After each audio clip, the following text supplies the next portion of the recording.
Minister of Tourism in Montenegro. Simonida Kordić is your name. Kordić. As good pronunciation, is it? Kordić. All right, Kordić. It's fine. Yes. No problem. Yes. Now we're going to enter the EU.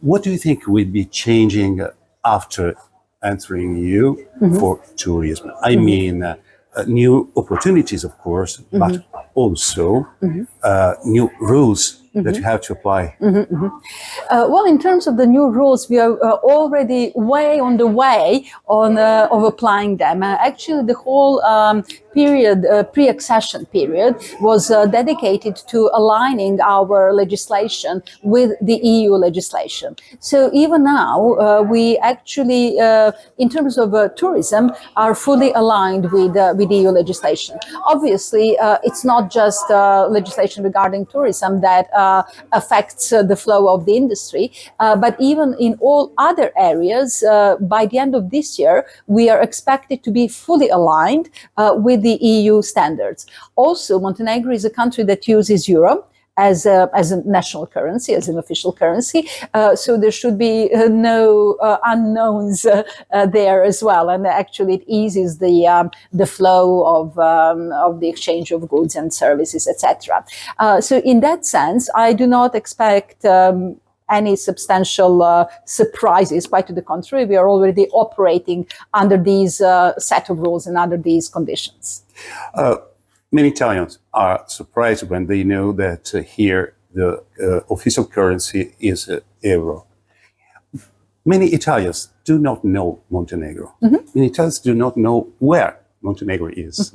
So how do you think to present, how can our travel agents present your country, and what is the identity that you can show to Italian market? Montenegro is one of those exceptional places, I would say a best kept secret of Europe. It actually, maybe, and I agree with you, it may underpromise on the current, as current situation is, but it certainly over delivers. It's one. It's quite unique in terms that it's a very, very small country. It takes about 3 hours to drive from one end of the country to the other. But on that small area, we have 5 national parks, we have 2 UNESCO protected areas, we have 5 skiing resorts, we have 2 climate zones. In fact, I don't know whether you had a chance to do that, but if you didn't, I strongly recommend, is to take a cable car from Kotor to Mount Lovćen. Kotor is part of the UNESCO protected zone. It's a open air museum, really. It's a walled city, obviously on the Mediterranean coast in the Bay of Kotor. Bay of Kotor, incidentally, is the only fjord in the Mediterranean.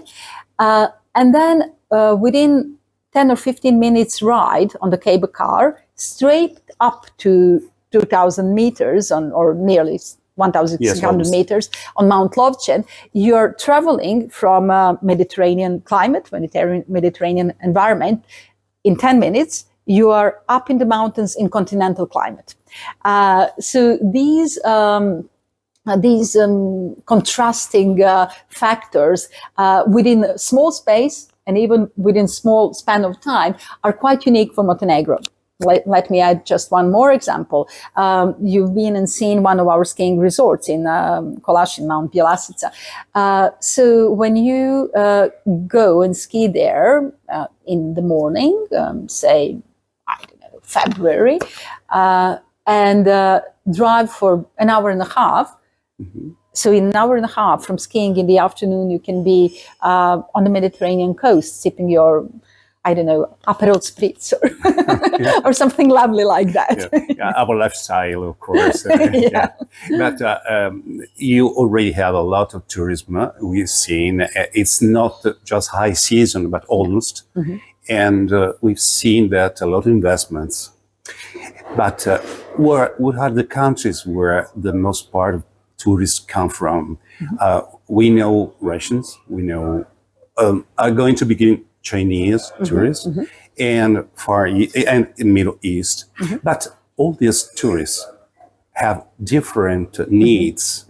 So how can, I usually don't see in the same hotel Chinese and Russians, for instance. How do you think that could stay together in small countries as yours is, so different people, and to have the same services, the same style of services? Well, first of all, no one said tourism is easy. It deals with all sorts of variables that need to be somehow managed and put together in one package that really functions. That one package is never, and it should not be, monolith. So it has to provide and to cater to different wants and different needs of people and tourists coming from different cultures. And equally, as I mentioned just now, Montenegro itself is not a monolith. It actually provides variety of experiences, variety of cultural experiences, gastronomic experiences, climates, etc., etc. The question is how to marry the two, or how to do the right match between the right tourist and the right experience. The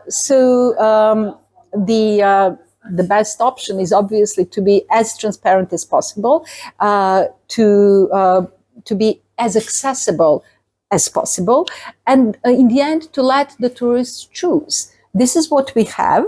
We are bringing at a quality standard. That's our aim, and you choose according to your preference. And sometimes actually it's worth going outside of one's comfort zone. You may find out more about yourself as well, but while finding out about the country where you're at, or about Montenegro. Really, thanks a lot to Simonida Kordić. Now, Brilliant. Thank you, bravo. And I'm so happy to see more Italian tourists to find out about Montenegro as well. Thanks again.